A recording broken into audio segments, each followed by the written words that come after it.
No player in the NFC South gained more value than Rachaad White, but should you be trading for him this offseason? All that and more in this episode of the Locked On Dynasty Football Podcast.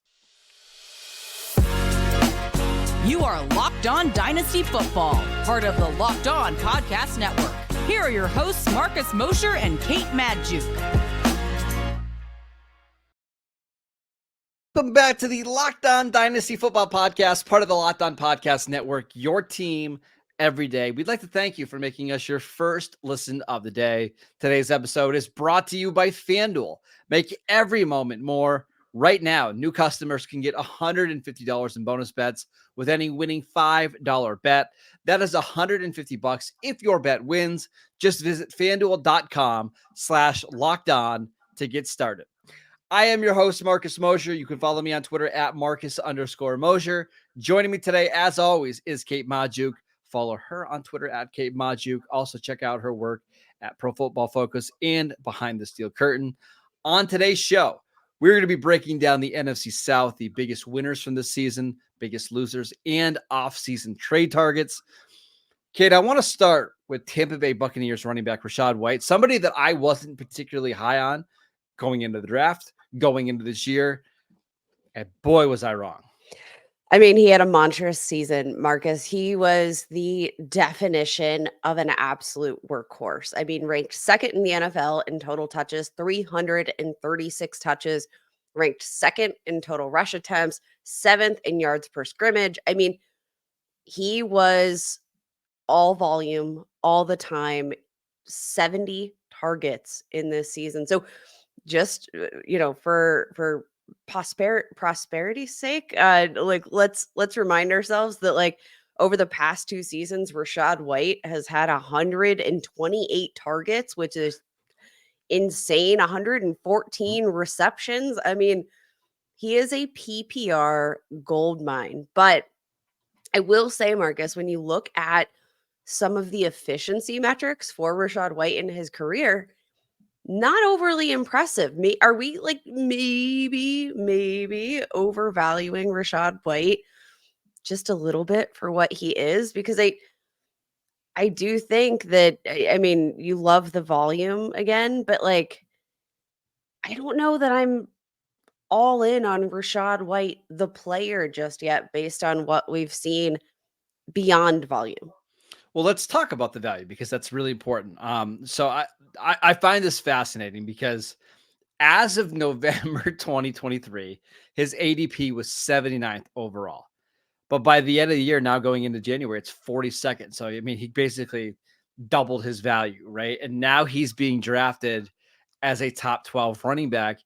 And listen, I get the concerns. Like, there's going to be a new play caller in Tampa Bay. We still don't know who the quarterback is because we think it's going to be Baker Mayfield. You mentioned the efficiency numbers.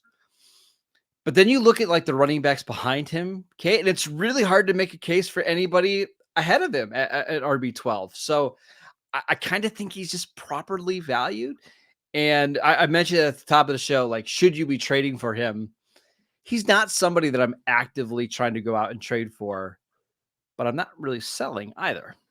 Over the past two seasons, averaged 3.8 yards per attempt, 7th percentile in PFF rushing grade, 24th percentile in missed forced tackle rate over the past two seasons, 7th percentile in yards after contact per attempt. Now, I'm going to give him a little bit of grace here because he has been playing through some offensive line issues, which obviously it's really hard to separate running back play from offensive line play. The two are very intrinsically tied together. But I mean, 2 years left on his rookie deal. I don't know that, like, from what you've seen, there's necessarily a ton of reason where this team would want to move on from him. Clearly, they trust him as a receiver.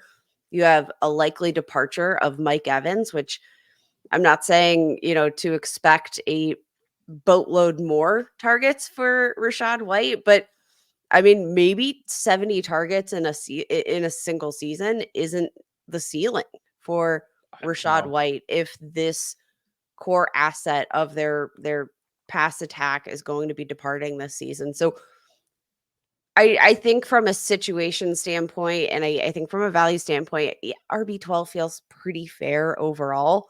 But for me, he's just kind of in this dead zone at running back. And it kind of starts somewhere around RB7. And I feel like just goes into the ether. I hate running backs pretty much from RB7 beyond. And if I can get a little bit of more value out of Rachaad White, because again, I struggle to believe that if he didn't get 300 plus touches this season, and if he doesn't get 300 plus touches next season, I don't think he's efficient enough in most regards to be fantasy relevant. I mean, even with all that volume, Marcus ranked as the RB13 in fantasy points per game. Is like, do you think his value is the ceiling that much higher than that? I don't think so. I think it'd be a little higher than that. I mean, you mentioned like the targets. Like, what if he just gets 100 targets next year and he's catching 80% of those targets, which is right about where he caught this year?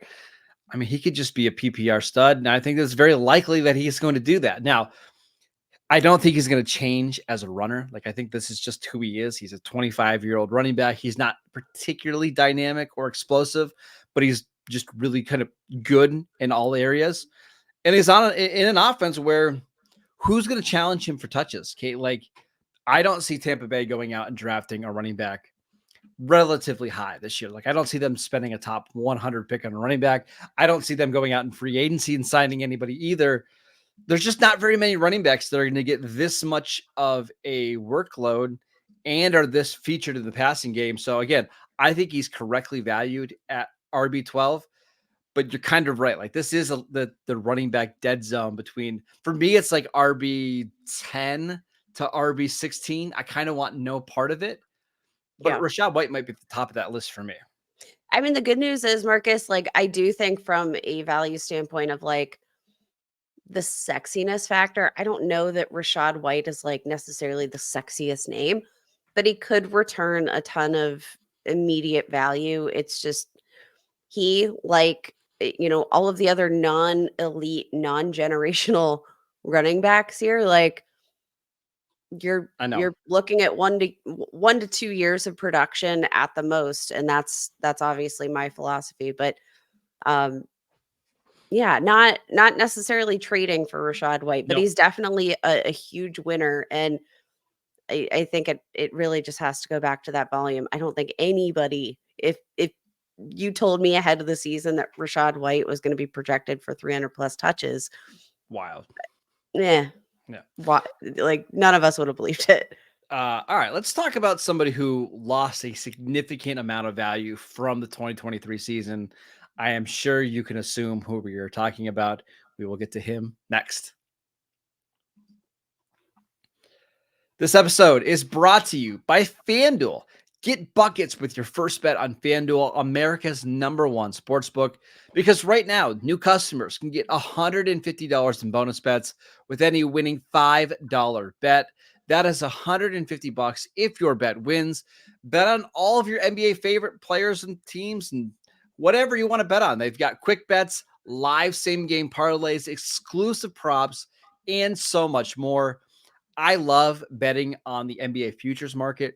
We've got the NBA play-in game, just less than 2 months away. We've got the NBA playoffs, which are so much fun. You can bet on who's going to win the MVP. I think Luka Doncic is a pretty good bet right now, or who's going to win the NBA finals. Just visit FanDuel.com/lockedon and shoot your shot with FanDuel, the official sportsbook partner of the NBA. Welcome back to the Locked On Dynasty Football Podcast. We want to let you know that Locked On has launched the first ever national sports 24/7 streaming channel on YouTube. And now it's also available on Amazon Fire TV and the free Fire TV channels app. Locked On Sports Today is here for you 24/7, covering the top sports stories of the day with the local experts of Locked On, plus our national shows covering every league. Find Locked On Sports Today now available on the free Fire TV channels app. All right, Kate, let's talk about the player that lost the most value in our dynasty leagues. And I'm looking at you, Mr. Bryce Young.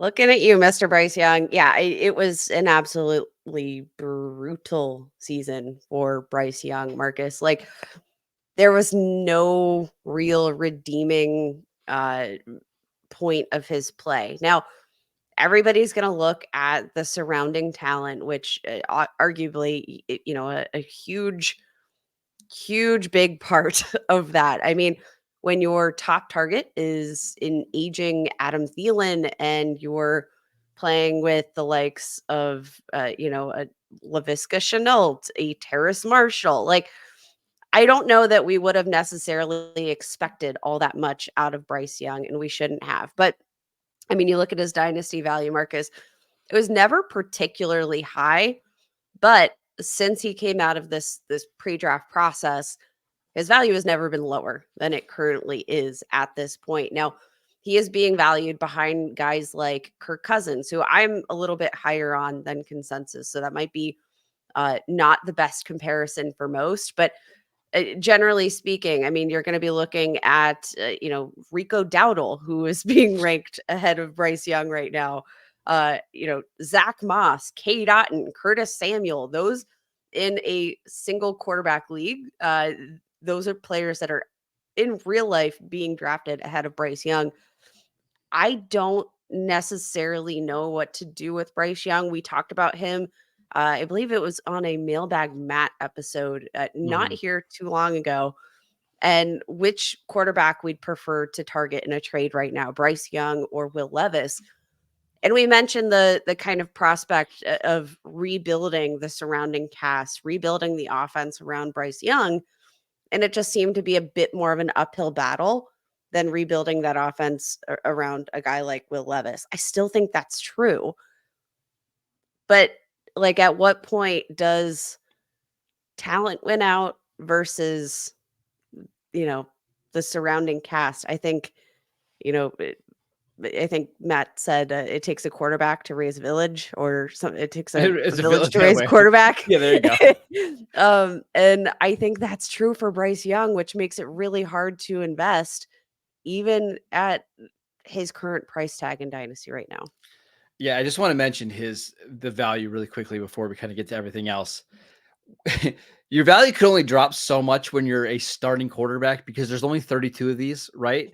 And there's only like 20 that are somewhat stable. But like, we know that Jordan Love and Brock Purdy and Jared Goff and Stafford are all going to be quarterbacks for as long as they want to play. They're going to start, right? But like the guys behind Bryce Young, like Derek Carr. Would it be that surprising if Derek Carr wasn't a starting quarterback by 2025? Not at all. Geno Smith, Daniel Jones, your guy Kenny Pickett, Aaron Rodgers, Trey Lance. Like, there's a realistic scenario where none of those guys are starting in 2025. And that's where we're at with Bryce Young. Like, this is the floor, baby. Like, this is where we are at.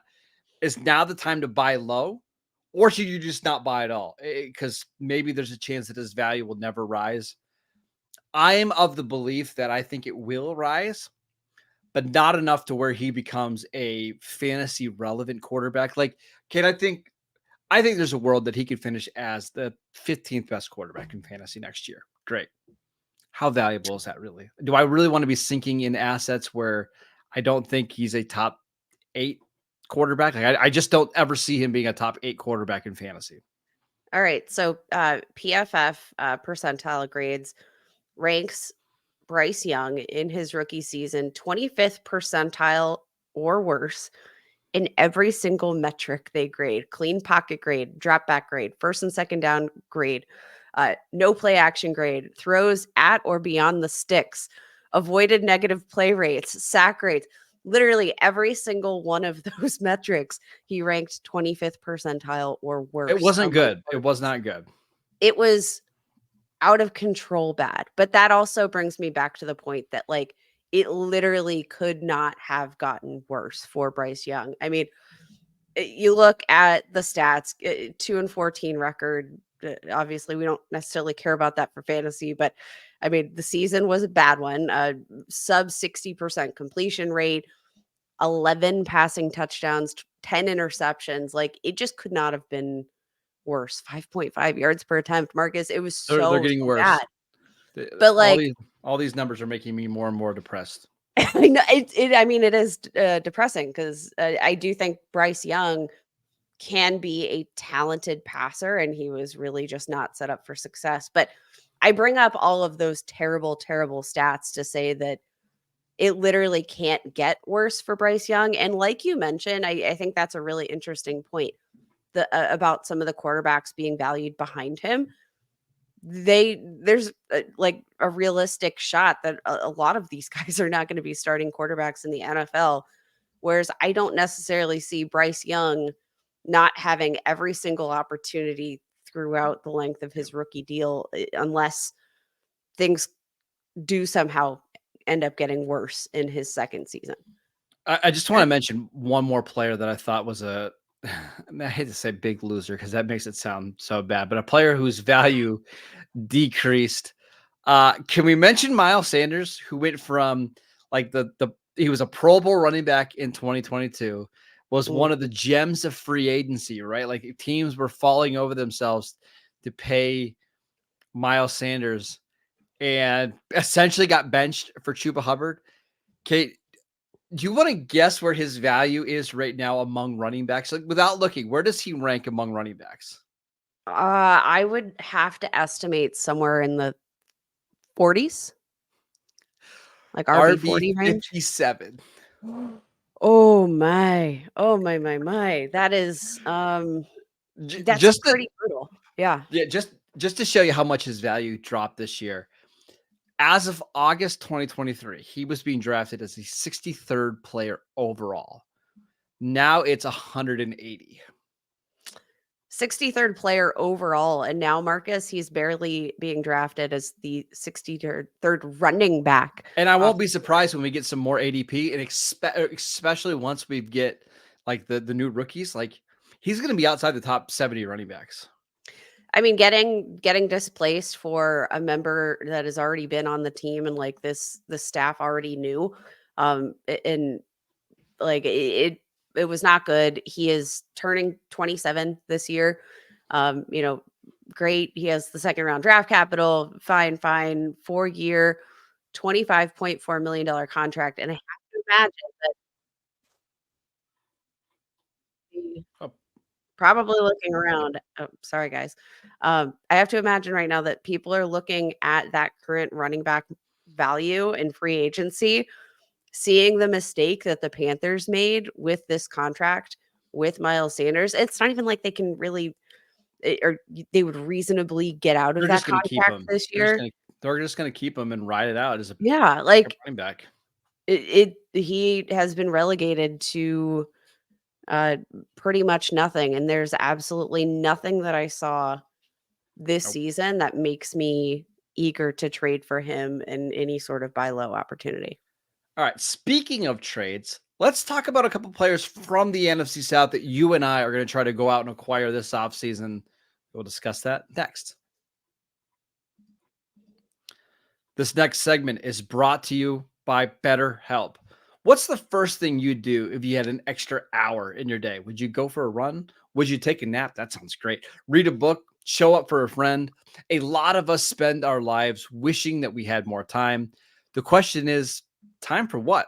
If time was unlimited, how would you use it? The best way to squeeze that special thing into your schedule is to know what's important to you and make it a priority. Therapy can help you find what matters to you so that you can just go do more of it.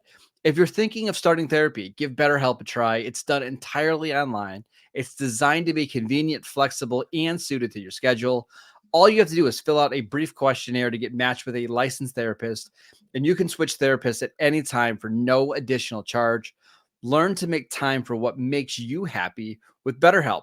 Just visit BetterHelp.com/lockedon today to get 10% off your first month. That is BetterHelp, HELP.com/lockedon.